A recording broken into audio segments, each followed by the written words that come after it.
손실극복 프로젝트 나만 믿고 따라와 2부 시작하겠습니다. 김형일 전문가님 그리고 최병훈 전문가님과 함께하고 있고요.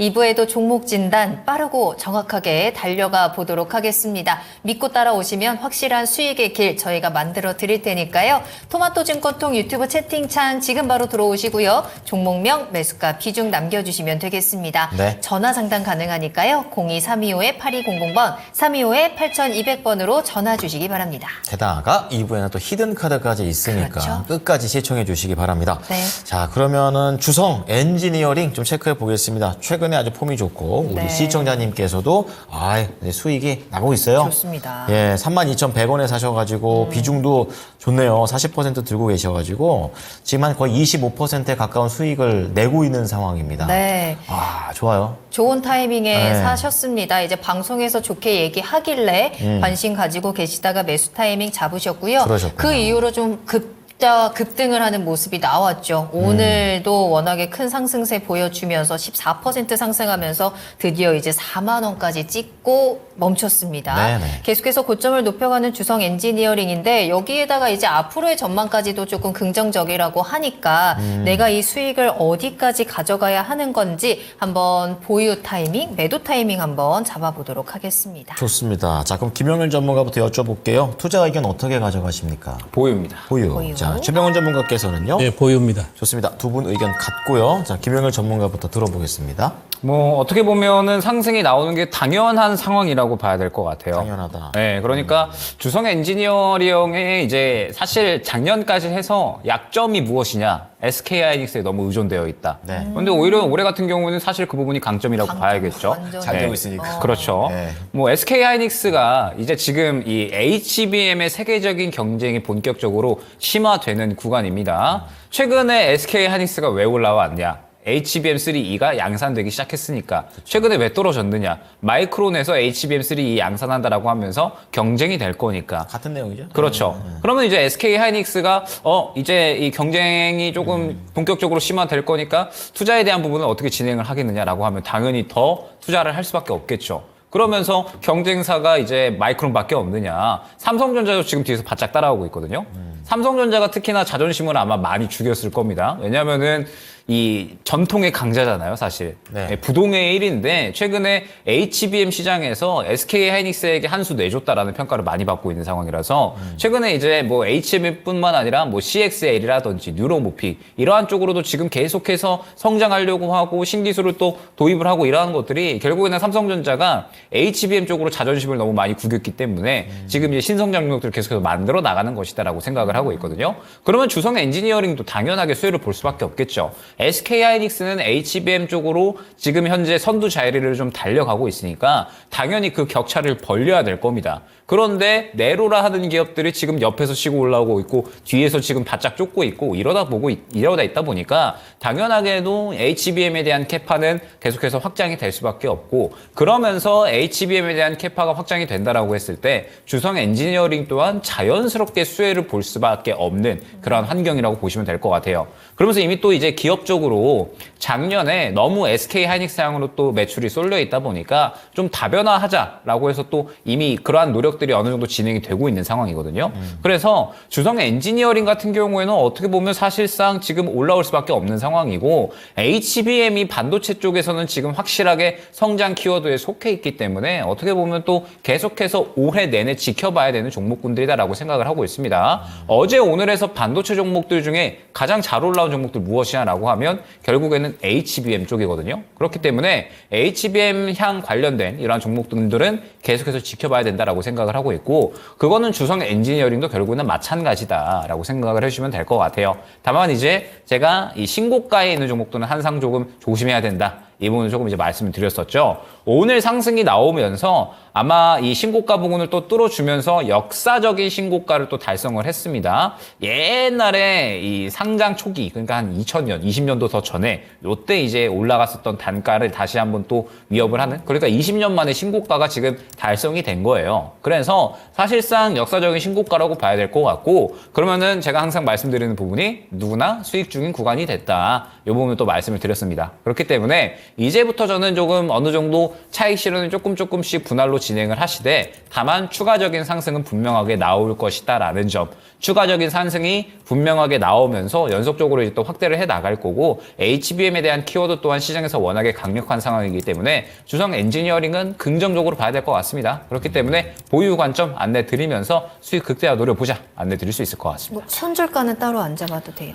일단은 목표가는 오늘 이 단가가 조금 이제 애매하게 끝나긴 해서 조금 네. 이제 한 42,000원 정도로 그러니까 분할로 조금씩 매도를 해나가시면 될 것 같아요. 42,000원 됐다 그러면은 뭐 한 5% 정도 또 1차 이제 목표가고요. 수익 보고 네. 그 다음에 여기서 더 상승 나온다 그러면 조금씩 더 수익 보고 주성 엔지니어링이 만약에 여기에서 상승이 끝난다 그럼 그때 아예 끝나버리는 게 아닙니다. 이러한 종목들은 또 눌리면은 다시 살 수 있는 종목이거든요. 그렇기 때문에 어느 정도 이제 신고가로 가면은 계속해서 분할 매도 진행을 해주시고 손절가 같은 경우에는 지금 현재 매수가가 32,100원 수준이신데 비중이 적지가 않으세요. 비중이 적지가 않으시기 때문에 말씀드렸듯이 이런 종목은 어느 정도 이 눌리면 또 재매수할 수 있는 종목이니까 적당한 구간에서 한 37,500원 정도 이 정도 구간에서 이탈이 나오면 정리했다가 또 재매수하면 되는 종목이거든요. 그렇기 때문에 지금 현재 상황에서는 뭐 굳이 손절에 대한 부분 생각하지 않으시고 이제 어느 정도 추가 상승 나올 때마다 네. 분할로 매도해 주시면 좋을 것 같고 뭐 37,500원 정도 이탈하면은 한 차례 또 다 정리했다가 다음에 또 재매수 기회 노리시면 좋을 것 같습니다. 네. 네. 자, 주성 엔지니어링 수익 잘 내고 나오시자. 이렇게도 얘기를 해 주셨고요. 자, 최병훈 전문가께서도 또 다른 관점을 또 얘기해 주실 것 같아요. 보유입니다. 어떻습니까? 네. 김혜주 전문가께서 설명을 잘 해줬기 때문에 저는 수급 쪽으로 한번 보겠습니다. 요즘, 좋아요. 네. 이제 HBM 관련된 수혜주라든지 반도체 종목들은 그 외국인들이 가지고 노듯이 공격적으로 사버려 한 방에 한미반도체도 상한가 때 그럼 외국인이 막 120만 주 한 번에 사가지고 그날 다 사버려요. 그래서 확 올려놨다가 또 행보하고 또 사고 하면 또 올라가고 그래서 이 외국인이 이제 추세적으로 팔지 않으면 그 추세는 유지할 걸로 보이고요. 주성 엔지니어링 같은 경우에도 지금 보시면 과거 이때 작년 9월 14일입니다. 이때 당시에 외국인들이 한 40만 주 이렇게 샀거든요. 이렇게 행보하다가 사서 한 번 올려놓고 그다음 지지부시 안 가요.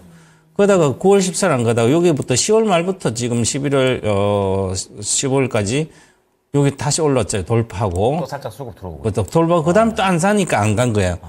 그래도 최근에 이제 또 샀습니다. 네. 그럼 여기서 이제 주식을 40만 사고 여기서 한 250만이 사버렸어요.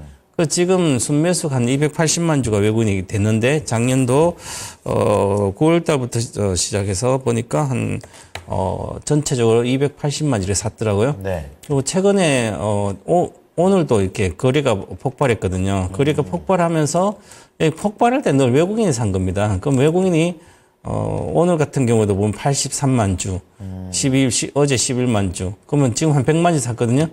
그래서 계속 사고 있는 거예요, 지금. 외국인 지분이 현재 13%밖에 안 되거든요. 그래서 이렇게 기존의 이 지분이 6, 7%에서 지금 2배 정도 올랐거든요. 그래서 한미반도체 지분 15%까지 올라왔거든요. 그래서 마찬가지로 우리나라의 핵심적인 그 반도체 종목들은 외국인의 비중이 계속 늘고 있기 때문에 주성 엔지니어도 기본적으로 비중 아직 더 살 걸로 보입니다. 그래서 추가적으로 뭐 충분히 수급이 이런 주식들은 개인들이 시세를 보고 따라가면 거의 한 3개월 동안 이게 안 가거든요. 그러면 지쳐 쓰러지잖아요, 그죠? 그렇죠. 맞아요. 그래서 사실은 잘 못 먹는 거예요. 그래서 한미반도체도 옛날에 많은 때부터 막 갈 때 사놓고 가만히 있었으면 한 방 올려놓고 안 가고 계속 그러니까 한미반도체 보시면 여기서 작년 8월부터 한 번도 안 갔어요, 5만 원대. 그렇네요. 네. 사면 지겨워서 가지고 있을 수가 없는 거예요, 그죠? 근데 상한가 가는 거예요, 하루에. 120만 사가지고. 그러니까 여기서 기다리지 않으면 네. 정말 어려운 거죠. 그럼 이거 보고 있다가 하루에 딱 하면 따라잡으면 또 안 가는 거예요. 그래서 그러면서 장기적으로 보면 주식이 이렇게 올라온 거예요, 이게. 예. 3천짜리가 지금 4년 동안 4년도 안 됐는데 그죠? 지금 30배 올랐잖아요. 그래서 가지고 있는 개념이 어떤 주식인지 알아야 되는 거죠. 그럼 우리가 HBM 관련 건 올해 뭐 작년보다 하이닉스도 5%에서 올해 한 20%까지 매출 비중 가니까 네. 계속 관련된 수혜 좀 성장할 거 아니에요. 그죠? 그러니까 외국인들이 지분을 확보해가지고 좋은 주식 확보해 놓고 안 파니까 계속 우리들은 샀다 팔아다니까 뺏기고 없는 거예요. 좋은 주식을. 그러니까 계속 단기적으로 왔는데 저는 이제 그래서 보유를 하고 만약에 지금 오늘 또 최근에 들어간 것 같아요. 단가를 보면. 여기서 32,000 들어가면 정말 20일 달 들어간데, 운이 좋았던, 어쨌든 잘 샀어요. 네. 그래서 급등했으니까, 보면 두 번 정도 일봉이 이렇게 가다가, 네. 또 조정받고 두 번 쫙 가다가 조정받으면 그때 뭐 팔고 싶으면 좀 팔면 되는데 네. 일단적인 목표는 5만 대 갖고 보이죠. 저는 1차 목표가 48,000원 드리겠습니다. 손절가는 37,000원입니다. 자, 주성 엔지니어링 두 분께서 다른 각도로 좀 보아주셨습니다. 김명일 전문가께서는 보유 의견 주시면서 목표가 42,000원 제시를 하셨고, 그리고 손절가는 37,500원입니다. 그리고 최병훈 전문가께서는 수급적으로 또 접근을 해주셨는데요. 역시 보유 의견, 목표가는 좀 더 높습니다. 48,000원. 손절가는 두 분 모두 비슷한 수준입니다. 37,000원입니다. 네, 자 그럼 저희 스피드 종목 진단 출발하겠습니다. 종목명, 매수가 비중 이 세 가지 지금 바로 채팅창에 남겨주시고요. 네. 매수 문의도 받고 있으니까 편안하게 보내주시길 바라겠습니다. 전화 상담 가능하고요. 02-325-8200번, 325-8200번 지금 바로 전화 주시면 되겠습니다. 네, 자 그럼 첫 번째 종목 볼 텐데요. 전화가 왔다고 합니다. 네. 받아보죠. 안녕하십니까? 네, 안녕하세요. 네, 반갑습니다. 반갑습니다. 네, 어떤 종목이 궁금하세요? KTCS요. KTCS. 얼마에 들어가셨습니까? 4,100원에 20%요. 최근에 올해 들어가신 거예요? 네네, 저번 주에 들어갔. 네, 거기 그러시군요. 저기 토마토 방송에서 추천을 하시더라고요. 그러길래 이렇게 뜯어보니까 그 PBR도 낮고 그래서 괜찮겠다 싶어서 들어갔는데. KTCS를 이제 저 PBR 관련된 부분으로 좀 보고 들어가신 거예요? 네네. 그러시군요. 그리고 토마토 방송에서 추천도 하고 이러니까 괜찮아 보이더라고요. 알겠습니다. 애청자이시고 또 이제 사셨던 다음에 좀 이제 내려오고 있어가지고 걱정이 좀 있으실 것 같아요. 네. 비중은 얼마나 되세요? 20%요. 20%. 알겠습니다. 자, KTCS가 되겠습니다. 최근에 또 외국인이 계속 팔고 있는 그런 움직임들이 나오고 있는데요. 이제 앞으로를 어떻게 해야 될지 좀 자세하게 알아보도록 하겠습니다. 네. 자, 어떤 분, 김영일 전문가 좀 연결을 좀 해드릴 테니까 자세하게 진단 받아보십시오.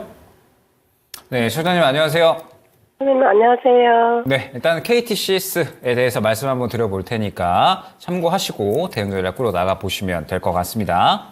네. 네, 일단 KTCS 같은 경우에는 모멘텀이 말씀 주셨던 저 PBR, 그 다음에 AI 관련된 모멘텀이 있다 생각을 해주시면 될 것 같아요. 일단 저 PBR이, 지금 현재 PBR이 상당히 좀 낮은 상황이기 때문에 저 PBR에 대한 모멘텀 기대를 할 수가 있고, AI에 대한 모멘텀은 최근에 이제 이 반도체 관련된 이제 칩 프로세션이 열렸었습니다. 그러면서 이제 이 KTCS의 파트너 기업이 이제 또 리벨리온이라고 있어요. 그래서 이제 이 리벨리온에서 그 학회에서 상당히 또 이제 긍정적인 이야기들을 많이 하다 보니까 이 부분에 대해서 KTCS가 AI에 대한 모멘텀으로 최근에 상승이 어느 정도는 나왔다 생각을 해주시면 될 것 같습니다.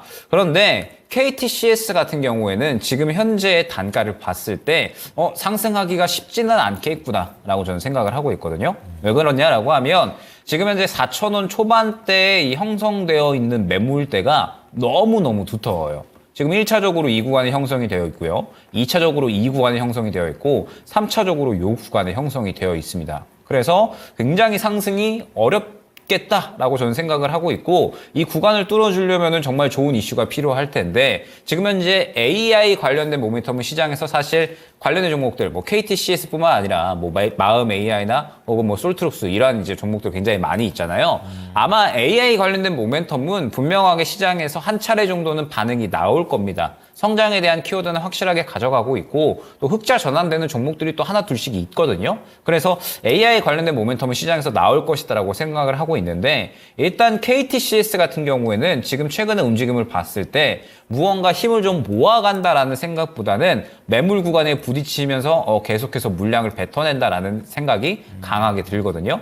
그렇기 때문에 KTCS 같은 경우에는 일단은 가져가시되 4,000원 초반대에 다시 한번 반등이 나오는데 이 구간을 못 뚫어준다라고 하면 저는 정리하시는 게 좋다라고 생각을 하고 있습니다. 최적의 매수 타이밍은 앞선 구간에 보게 되면 4,000원 중반대 정도에 지금 현재 이 정도의 매물이 형성이 되어 있잖아요. 네. 최적의 매수 타이밍은 이 구간의 매물이 소화가 되었을 때 그때가 최적의 매수 타이밍이 되는 거지 지금 현재는 그냥 매물대 부딪히면서 왔다 갔다 하는 거고 그냥 이 수급 자체도 그렇게 크게 들어와 있지를 않거든요. 그렇기 때문에 지금은 매물대를 뚫어줄 만한 힘이 약간은 부족하다라는 생각이 듭니다. 그렇기 때문에 일단은 반등 나올 때 이 4,000원 초중반대 구간 못 뚫어주면 정리를 하셨다가 향후에 앞선 구간인 이 4,000원 초중반대의 강력한 매물을 소화해주는 움직임이 나온다. 그러면 그때 매수를 진행하시는 게 좋을 것 같다 말씀을 드리도록 하겠습니다. 뚫어내면 얼마까지 볼 수 있을까요?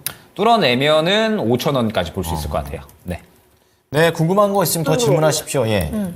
얼마를 들었을 때 5,000원까지 가능하다. 4,000원을 뚫어내면. 단순히 또 이제 4,000원은요? 하면 안 되고요. 네.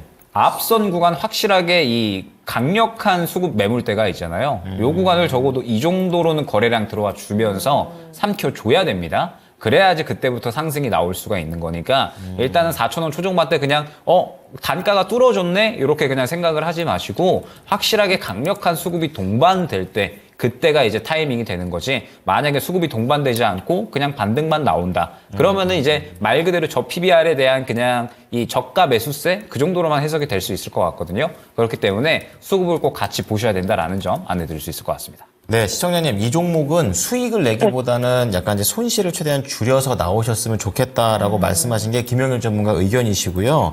우선은 4,000원 초반대를 뚫는지 안 뚫는지 요거 체크하시고 거래량도 아주 힘있게 실리면서 들어가는지 이게 아니면은 5,000원 이상 가기가 쉽지가 않으니까 잘 참고해 보셨으면 그러면 좋겠습니다. 예. 네. 한 4,000, 2,300원? 네. 그 정도는 가겠나요? 반등이 좀 나올까? 아, 4,000원 반등이 초반에 조금 더 나오려고 자세하게. 지금 4,100원에 사셨으니까 약 그 수익 정도? 네, 그 정도까지는 보시고 그 정도 이상 못 가면은 정리 후 재매수 이렇게 2,300원? 진행하시면 될 것 같아요. 네네. 아, 알겠습니다. 고맙습니다. 네. 어쨌든 손실 내지 말고 예, 잘 나오시기 바랍니다. 네, 감사합니다. 네네. 감사합니다. 자, KTCS 어쨌든 뭐 수익이 약수익이라 좀 나왔으면 좋겠다라고 생각하시는 것 같은데요. 대응 잘하셨으면 좋겠습니다. 네, 손절이 쉽지는 않죠. 네, 그럼요. 그래도 한번 잘 참고하시면서 손실 최대한 줄이고 수익을 챙겨가시는 게 좋겠습니다. 네. 자, 계속해서 다음 종목입니다. 이번에는 전화로 계속해서 이야기 나눠볼게요. 시청자님 안녕하세요. 예, 안녕하세요. 네, 반갑습니다. 어떤 종목 궁금하실까요? 예, 한국전력입니다. 한국전력 매수가랑 비중 예. 어떻게 되세요? 예, 24,850원에 네. 30%입니다. 그럼 이 종목 최근에 이번 주에 사셨습니까? 예, 예, 그렇습니다. 이번 주에 알겠습니다. 예. 이제 거의 고점 부근이라서 조금은 예. 걱정이 되실 것 같은데 예. 어떤 게 가장 궁금하세요?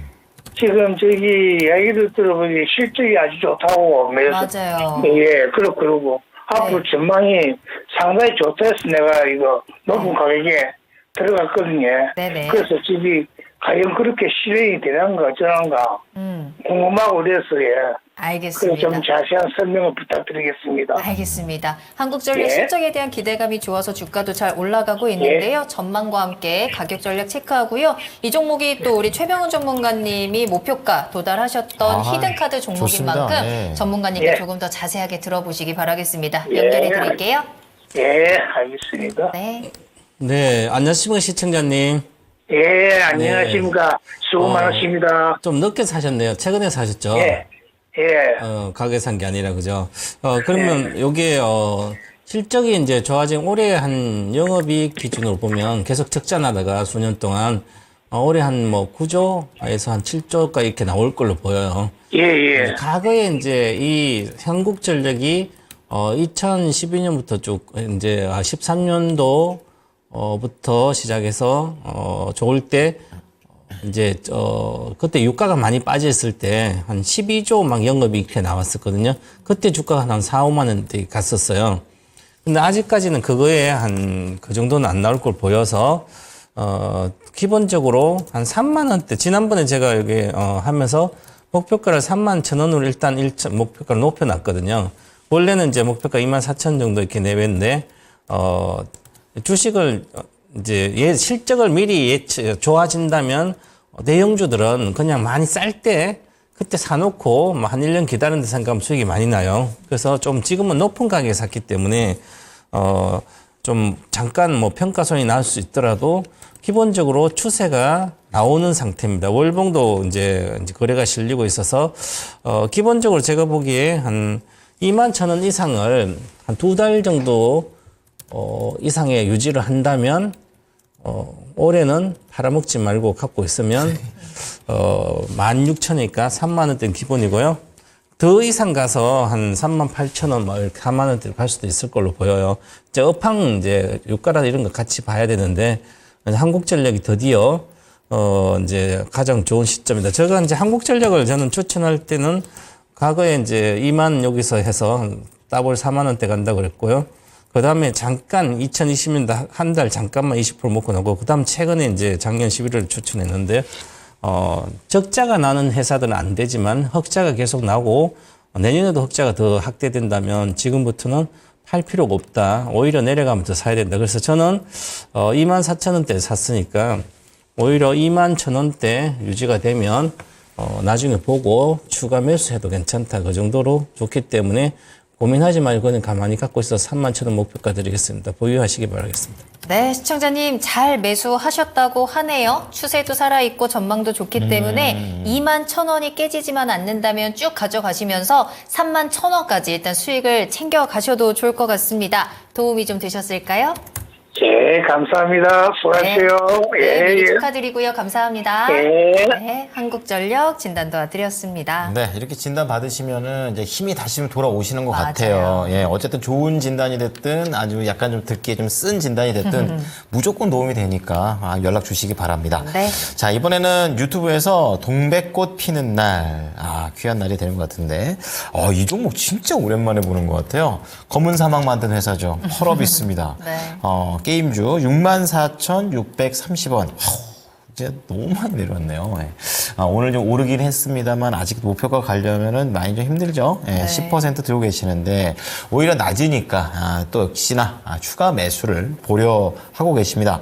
이제는 펄어비스 갖고 수익을 생각하시는 게 아니라 이제 손실을 좀 줄이고 나오고 싶다 이렇게 말씀하셨고, 만약에 그것마저 안 된다면 내가 진짜 독하게 마음을 먹어보겠다라고 좀 얘기를 하셨는데, 펄어비스 어떻게 봐야 될지 자세하게 알아보겠습니다. 야, 이거 게임주입니다. 전문가님 이거 어떻게 보십니까? 항상 이제 게임주들이 문의가 오면 네. 반가우면서도 또 마음이 아파요. 또 겜돌이로서. 네. 네. 겜돌이로서 반갑지만 또 네. 대부분 다 물려 계시기 때문에 또 그럼요. 마음이 아프기도 합니다. 그래서 일단 펄어비스 같은 경우에는 이제 약간의 실적적인 부분에 대해서도 이제 문제가 좀 생겨나고 있죠. 주요한 캐시카우가 이제 검은 사막이라는 게임인데, 사실 제가 이제 또 이 게임에 대한 뉴스들은 계속해서 또 업데이트를 해보고 받아보기 때문에 최근에 이제 검은 사막에 대한 평가 사실 좋지 못합니다. 국내에서. 그러니까 이제 유저들과 운영자들 간에 뭐 기싸움이 벌어지고 있다. 약간 이제 이러한 이야기들도 나오고 있는 상황이거든요. 그래서 요거는 또 이야기가 방대하기 때문에 유튜브 찾아보시면은 이렇게 또 하이라이트 이렇게 해서 요약해서 나옵니다. 그래서 한번 이제 관심 있으시면 봐보시고, 그러면서 이제 펄어비스가 결론적으로 이제 주요한 캐시카우가 검은 사막인데, 일단은 지금 주요한 캐시카우가 제 역할을 못 해주고 있어요. 그러면서 적자 전환을 작년에 해버렸죠. 올해 그래도 이 검은 사막이 중국 판호가 발급될 것이다라는 기대감이 있기는 하지만 올해 이루어질 수 있을 것인가 의문부호가 어느 정도 있는 상황이고, 그러면은 이제 기댈 게 붉은 사막 신작인 건데, 그쵸. 붉은 사막이 사실 2020년에 또 트레일러가 나왔었어요. 그러니까 이제 개발 중이다. 이제 곧 나올 것이다. 그러면서 시연 영상이 나왔었는데 벌써 4년이 지나가 버렸습니다. 너무 밀렸네요. 네. 그때 당시에 도깨비라는 게임도 굉장히 기대작으로 또 맞아요. 예, 이름을 모았었는데 도깨비는 지금 그냥 아예 쏙 들어가 버렸어요. 이야기도 안 나오고 있습니다. 그렇죠. 네. 그래서 붉은 사막이 이제 어느 정도 좀 출시가 되어야지 주가를 좀 부양을 해줄 것 같은데 붉은 사막이 그래도 이제 그나마 올해부터 좀 마케팅을 시작을 하고 올해 여름에 시연을 한다라는 이야기가 나오고 있어요. 그러면은 이제 올해 여름에 시연을 한다, 그리고 마케팅을 한다, 내년에 나온다는 소리거든요. 빨라도. 그렇기 때문에 일단은 붉은 사막에 대한 기대감은 아직까지 이 상반기에 가져가기에는 힘들 것이다. 라는 부분을 좀 생각을 해주시면 좋을 것 같고. 그다음에 이제 이 검은 사막, 기존의 캐시카우가 또 어느 정도 잘 나가줘야 되는데, 검은 사막도 지금 상태에서는 중국 판호가 좀 발급이 되어야 될 것 같아요. 근데 그 부분도 지금 정확하게 뭐 이야기 나온 것들이 없기 때문에 결론적으로 주가가 움직일 만한 원동력이 아예 죽어 있는 상황인 거죠. 그러다 보니까 이제 현재 구간, 약 한 31,000원대 구간 또 이탈을 하면 또 추가적으로 바닥을 향해서 갈 수가 있다라고 생각을 해주시면 될 것 같습니다. 그래서 상당히 지금 이제 어려운 상황인데 향후에 이제 붉은 사막이 만약에 나왔다. 그러면은 이제 또 얼마나 흥행을 하는가가 중요한 거거든요. 그렇죠. 4년, 5년 걸렸기 때문에 당연하게 정말 게임이 고퀄리티로 잘 나오겠지? 완성도가 높아야 되고. 네, 이런 생각은 하시면 안 됩니다. 최근에 이제 또 굉장히 이 게임계에서 핫한 그런 이제 게임이 있었는데 그 게임 같은 경우는 몇 개월 만에 만들어졌는데 스테디셀러가 됐거든요. 글로벌적으로 1000만 장이 넘게 팔리면서. 네. 그래서 이 기간에 상관없이 얼마나 잘 팔리느냐 이게 중요한 거예요. 결론적으로 뚜껑을 까봐야지 안다라는 거죠. 네. 그래서 시청자님께서는 어느 정도 선택을 한번 해주시면 좋을 것 같습니다. 지금 너무 힘드니까 그리고 당장에 나아질 기미가 안 보이니까 정리해서 다른 종목으로 교체하느냐 아니면은 향후에 나올 수 있는 이 판호 발급 기대감과 붉은 사막에 대한 부분을 기대하면서 좀 기다리고 그 결과에 어느 정도 살짝 도박성이 있겠죠? 잘 나갈지 안 나갈지는 모르는 거니까 네. 이 부분에 대해서 기대를 하면서 약한 몇 개월 혹은 1년 정도를 기다리느냐 요거는 시청자님의 선택이 될 것 같아요. 저라면은 그냥 정리하고 다른 종목으로 교체하던지 아니면 해찍 매매할 것 같습니다. 왜냐하면 살 수 있는 종목이 지금 시장에는 많으니까. 그렇기 때문에 요거는 제가 정확하게 단가를 말씀을 드리기보다 시청자님도 아마 알고 계실 것 같아요. 이러한 상황들을. 그래서 시청자님의 선택이 중요한 거니까 지금 상황에서 너무 힘들다. 그럼 다른 종목으로 교체해서 수익 만회하는 전략. 혹은 나는 그래도 향후에 이슈가 있으니까 좀 더 기다려보고 비중이 그렇게 크게 부담되는 수준은 아니니까 기다렸다가 이슈에 따라서 대응해보겠다라고 하시면 기다리는 전략으로 안내드리겠습니다. 네, 좀 아쉽습니다. 이 펄어비스 참 오르려면 좀 아직인 거고 또 신작 모멘텀도 사실 이제는 검증이 좀 필요한 부분도 있어서 쉽지 않아 보여요. 그래서 다른 걸로 수익 내자 이렇게 좀 말씀을 드릴 테니까 이왕 이번에 마음 먹은 김에 한번 나오셨으면 좋겠습니다. 네, 힘내시기 바랍니다. 네. 다음 종목은 어보브 반도체 살펴보겠습니다. 레니님과 오병혜님 두 분 모두 이 종목에 대해서 궁금하다라고 질문을 남겨주셨는데요.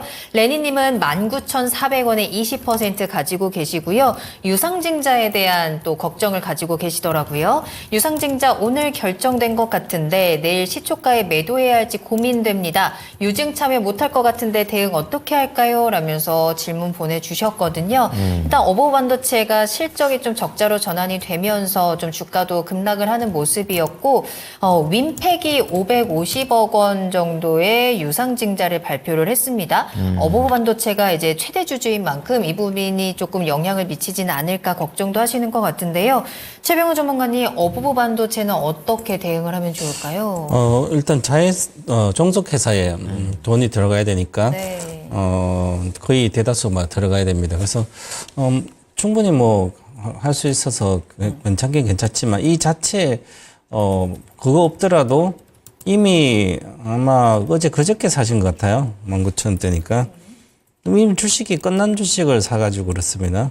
지금 정자가 나온 거 말고 종속회사 기술적으로도 기술적으로 매매를 여기서 매도를 못하는 분들은 기본적으로 회사가 이제 이익이 잘 나고 반도체를 사면 핵심적인 반도체 기업을 사는 게 가장 좋아요. 네. 물려도 가지고 있든지 물타도 되는 주식. 이것은 적자로 전환되어 있는데 어버버 반도체는 뭐 특별한 회사가 아니에요. 이제 우리가 MCU 칩이라 그러는데 마이크로 컨트롤러 유닛이라고 뭐 밥솥이나 가전 에어컨부터 뭐 소리 나오잖아요.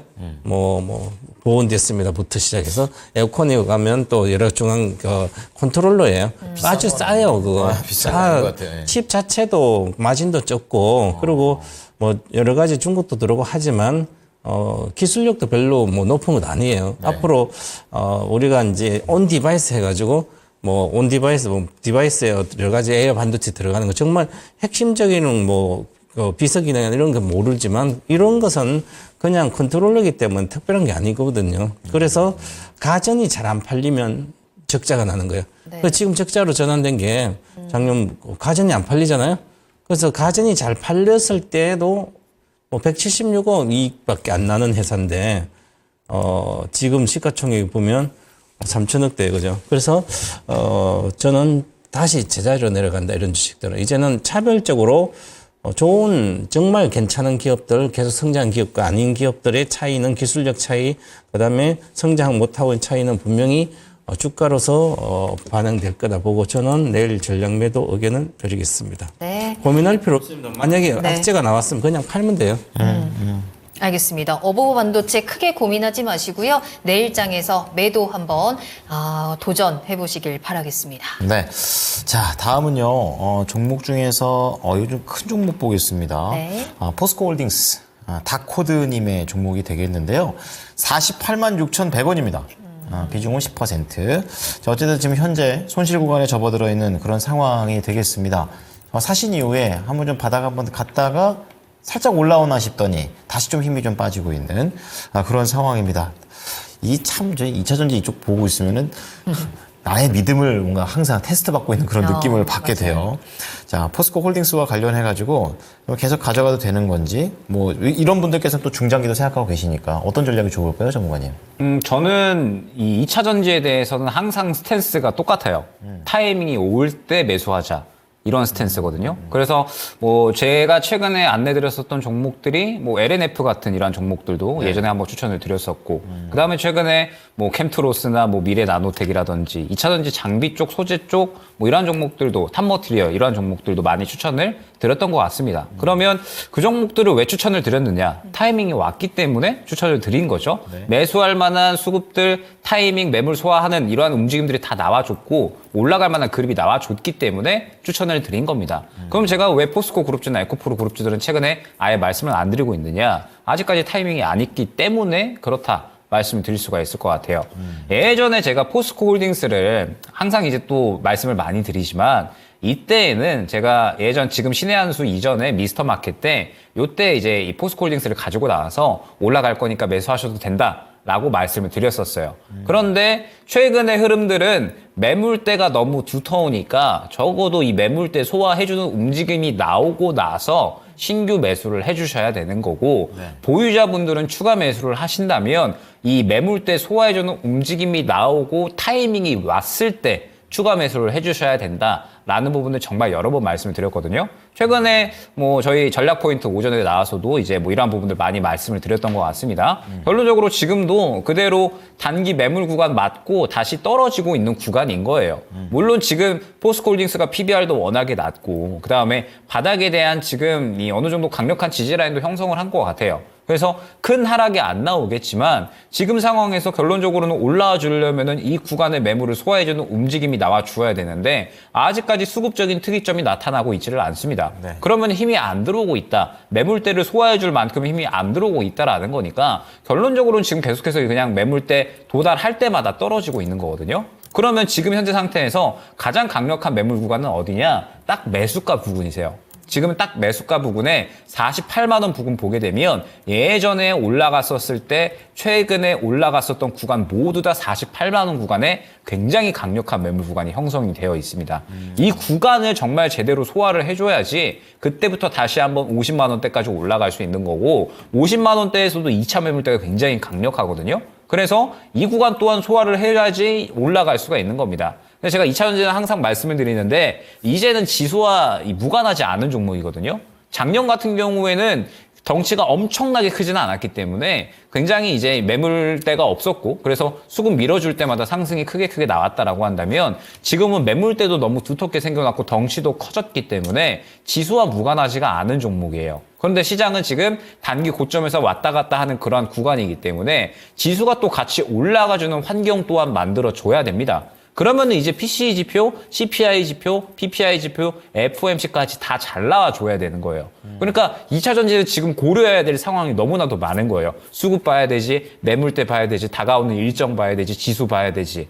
이러한 이 굉장히 고려해야 될 상황이 많다 보니까 상승이 나오기가 어려울 수밖에 없는 겁니다. 그래서 저는 지금 갖고 계시는 분들은 일단은 그냥 계속 두고 보셔라. 그러다가 어찌됐든 여러분들이 길게 보실 거고 추가 매수를 하실 거면 적절한 타이밍이 나올 텐데 아직까지는 그러한 타이밍이 아니다라고 말씀을 드리고 있거든요. 그래서 타이밍이 나오는 최근에 뭐 미래나노텍이나 한머티리얼 같은 거 이런 거는 접근을 해주면 되는 거고 포스코홀딩스 같은 이런 종목들은 아직까지 타이밍이 아니니까 지금은 지켜보는 그러한 구간이다라는 겁니다. 그런데 이제 갖고 계시는 분들 중에 힘들어하시는 분들이 너무 많아요. 최근에.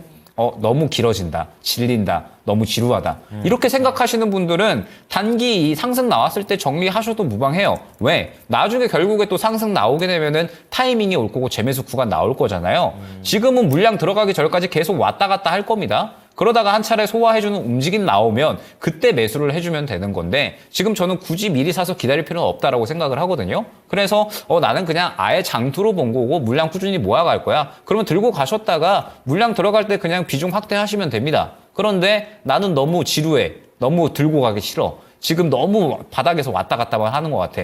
그러면은 반등 나왔을 때 더 못 간다. 정리해버리고 다른 종목으로 수익 봤다가 향후에 진짜 타이밍이 나왔을 때 접근을 하시면 되는 겁니다. 항상 말씀드리지만 2차 전지는 제가 매수할 타이밍 오면 말씀드리겠다 안내 드렸었고 뭐 예전에 LNF나 혹은 뭐 최근에 여러 2차 전지 장비 소재 쪽들 말씀드리면서 그 종목들이 어느 정도 다 급등이 나와줬습니다. 에코프로 그룹주나 포스코 그룹주는 저도 지금 맨날 보고 있고 타이밍을 잡고 있어요. 근데 아직 안 나오고 있기 때문에 말씀을 안 드리는 겁니다. 타이밍 나오면 말씀드릴 거니까 시청자님도 지금 나의 투자 스타일, 지금 내가 단기로 본 건지 장기로 본 건지 이에 따라서 반등 나오면 아마 매수가 근처까지는 1차적으로 반등 나올 거거든요. 그 정도 구간에 도달을 했을 때 매물대 뚫어주면 괜찮겠지만 만약에 못 뚫어준다. 그러면 다시 한번 바닥으로 갈 수 있다라는 거니까 과연 내가 어떠한 이 시기를 보고 어떠한 기간을 보고 투자를 했는지 생각을 하시면서 너무 길어진다라고 생각을 하시면 정리하셨다가 향후에 재매수 나는 기다릴 수 있어 하시면은 뭐 계속해서 보유하시는 전략 안내 드리도록 하겠습니다.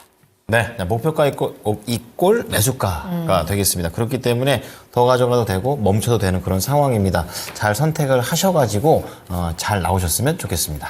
네, 다음 종목은 김선빈님께서 최병훈 전문가님 꼭 좀 알려주세요라고 하시면서 신청하셨는데요. 어떤 겁니까? FST입니다. 26,300원 매수가고요. 비중 12% 가지고 계시는데 매수하신 이후에 주가가 좀 많이 출렁출렁하고요. 또 계속해서 좀 수익보다는 손실 쪽에 좀 더 비중이 커지고 있는 상황입니다. 종목을 갈아타야 되는 건지 탈출 방법 알려주세요라고 하시는데요. 전문가님 도움을 좀 주셔야 되겠습니다. 반도체 종목을 사시는데 이제 전공정 쪽에 시가공정이나 뭐 노광공정 장비 쪽에서 사면 반도체 메모리 쪽이 지금 그렇게 성장을 못 하고 있습니다. 그래서 주가가 당연히 실적이 잘 안 나오는 거죠.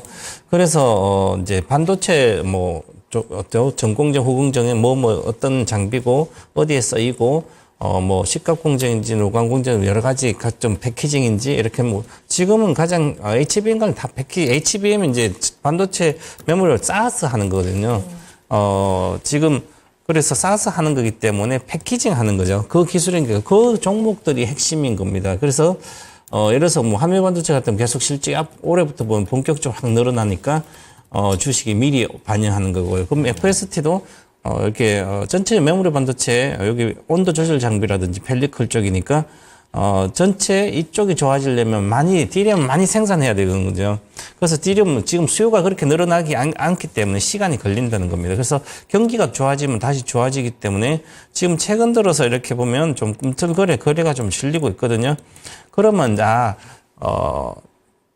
저기 패키징 쪽은 이제 많이 올라왔으니까 개인 투자자들이 사이가 겁나는 거예요. 그래서 메모리 반도체 쪽에 와서 조금 이제 하는데 이제 실적이 안 보이죠. 작년에 96억 적자 났고 아직 1분기에도 실적이 안 나올 걸 보여요.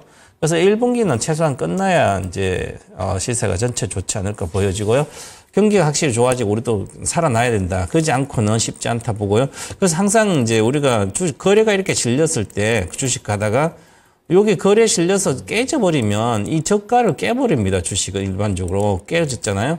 네. 그리고 사신 가격이 여기에 정확하게 26,000원 300원이니까 손절가에서 항상 사는 거예요. 주식은. 추세 50% 올라가면서 손절가에 사니까 주식이 깨먹는 거죠. 만약에. 그러면 지금 여기도 거래가 실려 있잖아요. 지금. 실려 있으니까 이번에 다시 위로 치지 않으면 또 이 저점을 깨버립니다.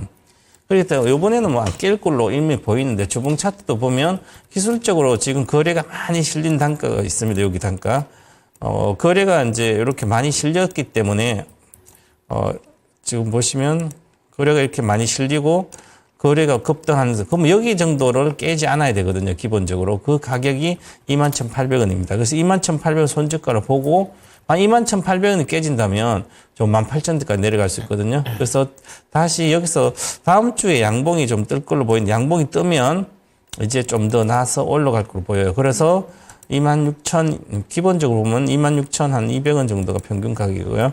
그 다음 단계 만약에 거기서 좀 더 세다면 고점 근처 28,000까지 이렇게 갈 수도 있을 것 같습니다. 그래서 지금은 보유를 하시고 반등 시 26,200원 정도에서 잘 지켜보시 안 되면 파시기 바라겠고 손절가 잘 지켜주시기 바랍니다. 21,800원입니다. 네, 매수가까지 반등이 나오면요. 바로 탈출하시는 방법 체크해 드렸습니다. 네. 자, 종목은 여기까지 보도록 하겠고요. 글로벌 증시 상황 체크해 보겠습니다. 네. 자, 유럽 증시는 뭐 미국의 GDP하고 그리고 PC 좀 기다리고 있는데요. 그러면서 좀 혼조세인데 지금 GDP는 발표가 됐습니다. 아까 좀 하단으로 좀 나갔었는데 예상치가 3.3인데 3.2로 나왔고요.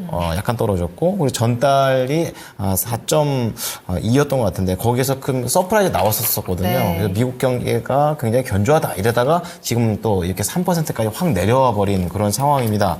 발표 이후에 이제 4분기 미국의 국채 수익률 2년물이 0.8% 밀렸고요. 10년물도 GDP 발표 이후에 하락이 나왔다가 지금 좀 밑골이 달기는 했습니다. 그래가지고 유럽 증시는 혼조, 그리고 미국 증시는 지금 약간의 약세 흐름으로 좀 진행이 되고 있습니다. 그렇기 때문에 오늘 장에서 계속해서 이런 흐름이 이어지는지 지켜보시기 바랍니다. 네, 자 그럼 저희는 히든카드 만나러 가겠습니다.